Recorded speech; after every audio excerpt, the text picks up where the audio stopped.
Hi guys and welcome back to our channel. In this video, we are going to cover the part C of the form IMM 5532, which is the Relationship Evaluation Questionnaire. We have already created a video which covers part A and part B of the form.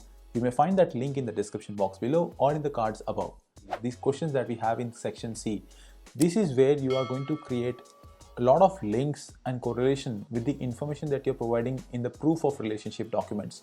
So the proof of cohabitation, proof of contact, proof of photographs, or proof of social recognition of a relationship, all of that is going to be correlated with the information that is provided in this section. That's what makes this section or the entire form IMM 5532 one of the very important and crucial forms that justifies and provides the genuineness of your relationship. So if you have not watched the video around the proof of relationship documents, you can watch it here. The link is also in the description box below. Before continuing with the video, just reiterating the example that we are taking here. Ronald Weasley is the sponsor who is sponsoring principal applicant, which is Hermione Granger, in this application. They are applying it to outlined, and Ronald Weasley is a permanent resident in Canada. So let's get started. So the first question is, when was the first time you met in person? You have the date, the place where you met, and the circumstances of the meeting. If you notice here, the date format, it asks for the day, the month, and the year. Of course, if it is like way back in the past, you may not really remember the date. So it's okay to give a tentative date that you think is going to be a rough estimate. In situation, you have only met for the first time right on the day of your wedding, which can be possible if you were just dating each other and you were, let's say, apart in separate countries, and you were introduced via friends and it was an arranged marriage. In that case, even it is okay to just point out the day of your wedding. It's not really mandatory to show that you had met in person before getting married or before getting into a relationship. So in this example, Ronald met Hermione in 2019 at his high school. So they have been dating each other since high school. And they are given the name of the school, which is Hogwarts School, and that is something that we are going to make use of in some information below. The circumstances in which they met was they were in the same laboratory or same experiment group. Here I've written electronics engineering. That's the subject wherein they went together and they were part of that laboratory experiments. The next is, did anyone introduce you? This is also in context of how you met in person. If you were introduced by each other by a mutual friend, and if that mutual friend was part of your wedding or a ceremony, or if they can provide a relationship testimonial, nothing better than that, give the name of that individual. In this example, Ron and Hermione, they were not introduced by anyone, so they just selected no and then wrote not applicable in this particular field. The next question is, did you have any contact before you met in person? This may be applicable in case you were dating each other over chats or over dating app, or even you were introduced via some family members and it was an arranged marriage. So you have not met in person, but then you have exchanged some communications, some exchanges, some messages. So if that has happened, you are going to give the details of that particular interaction and how you started that dating process and how you came to know each other or who introduced you. That information is going to be listed in here. So in the example that I'm using, Ronald, who is the sponsor, and Hermione, the principal applicant, they have never really come into contact with each other until they met in person. So in this case, we are going to write not applicable and then move to the next question. The next question is, are you living together now? In our case, Ronald Weasley, who is the sponsor, is living in Canada and Hermione is living in her home country as a principal applicant. Since that is the case, they are not currently living together, so the answer is going to be no. But you have the opportunity to explain if there has been an instance wherein you two have stayed together. In the story that we have, Ronald and Hermione are giving a response saying that after our marriage ceremony held on a specific date, we lived together in a rented accommodation in London, UK. We lived there until a certain period, and then we finally decided to start a life. And there is a lot of story that is explained in here. So try to be as descriptive as possible and make use of the full space that is provided in here. Make sure that you are providing the dates and references of the places where you are going to prove any kind of conjunction or correlation with other documents that are provided. For example, if you have stayed together at one particular address, the address where the sponsor has lived or the address where the principal applicant has lived in last 5 years or 10 years, you can give a common address where you stayed together. This is an example in case you've stayed together. If not, for example, there is a sponsor and there is a principal applicant, they met together at one place, they got married and then went back to their own home places, but they never really stayed together. In that instance, you can provide a letter of explanation on why that happened in your case. Due to XYZ reasons, it could be because of studies, due to work, or it could be some other situations. So the response that Ronald and Hermione has provided in here, if I were to look at it as an IRCC agent, I would like to see, okay, the date of marriage was this, which is going to be proved by the marriage certificate.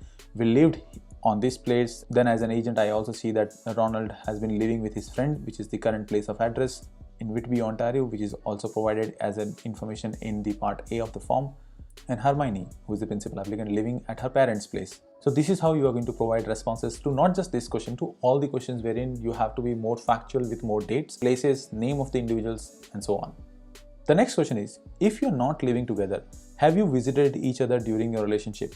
This is a peculiar question and it took a lot of time for us to find the right answer. What this question is highlighting is, have you ever met each other during the course of your relationship? It can be before you got married or even after that, or even before you got into a relationship. So in this case, what we are highlighting is the couple have met each other in one instance in Goa, and they have traveled and stayed at a place in Anjuna Beach in Dona Paula, Goa. And did you stay together at the same location? Yes. And the reason they're highlighting this specific travel is because both of these guys, the sponsor and the principal applicant, have the flight tickets that proves that they have traveled during this period, and also the hotel booking that they have is for this particular place.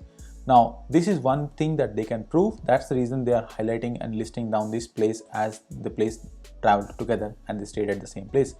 Since they have also traveled at different locations, but they do not have the proof of doing that, it's okay to just not list it. But if you do, that's also not going to be of any harm. It's just that you will not be able to prove it. So it doesn't really matter if you list that or not. As I said, this is a peculiar question. So in case if I have not covered the scenario that you are going through or you have in your application, feel free to put down in the comment section below and I'll try to respond as possible. And we also have people in the community who can respond to your questions.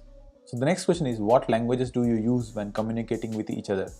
In this instance, Hermione and Ronald, they communicate each other with English and Hindi, and that's what we do.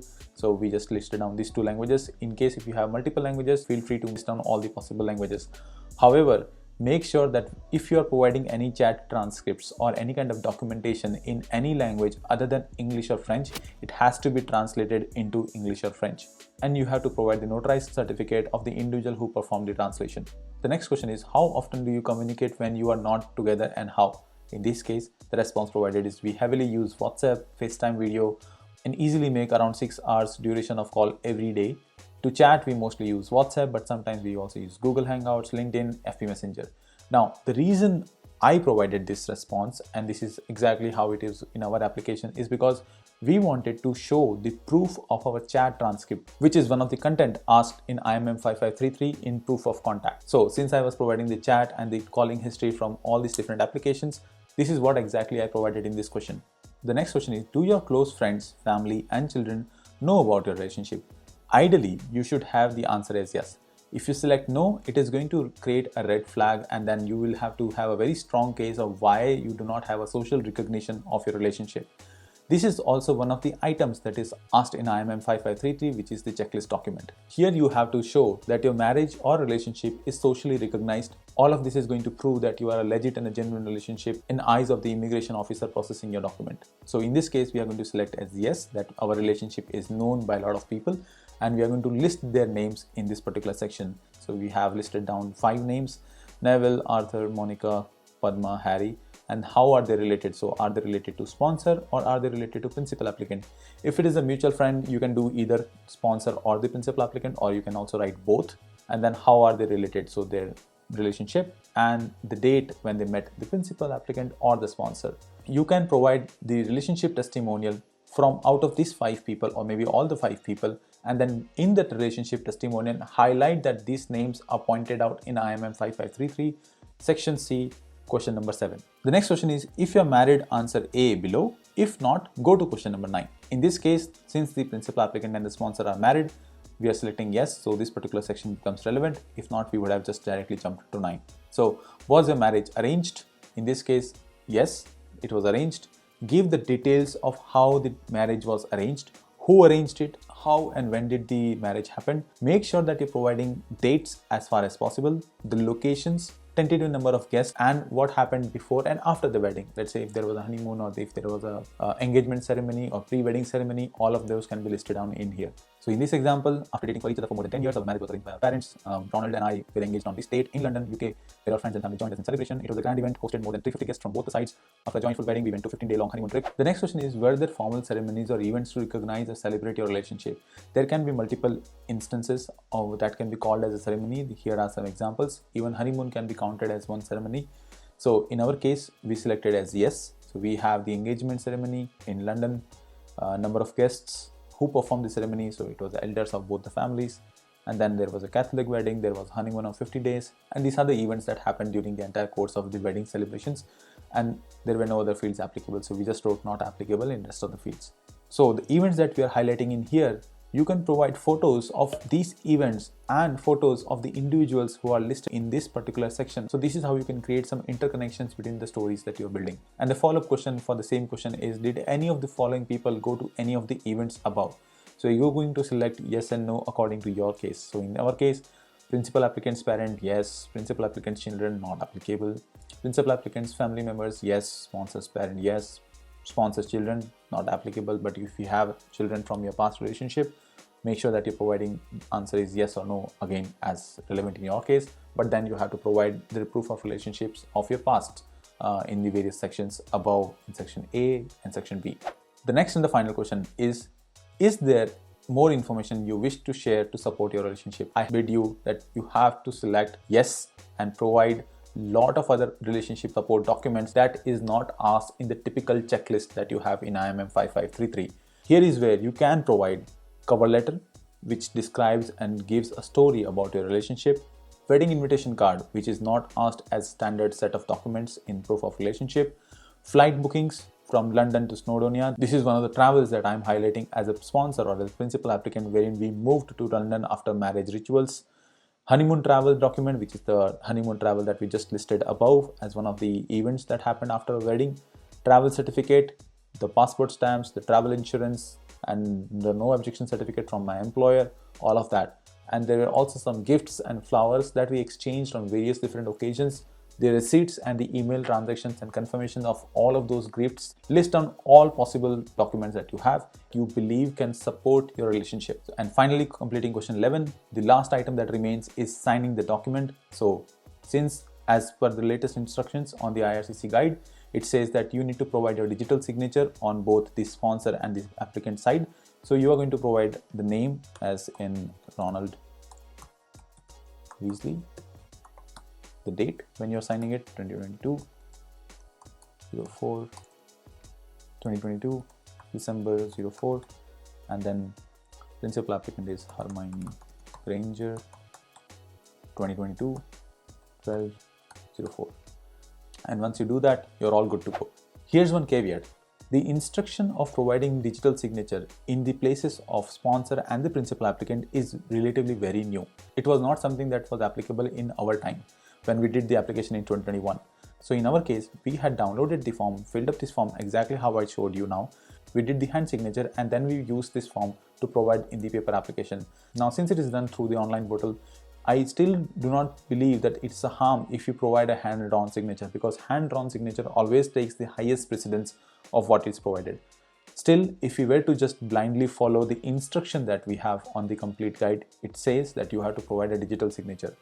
In order to be on the safer side, we can provide a letter of explanation along with the document saying that as per the instruction in complete guide IMM 5289, this is the section which says that you need to provide a digital signature, and since it is asked there, I am providing a digital signature on these particular placeholders. This way, at least you can be secured and you will have a peace of mind that though the instruction is really new, we as an applicant have done our best to direct the immigration officer's view on why we are providing a digital signature and why not a hand-drawn signature.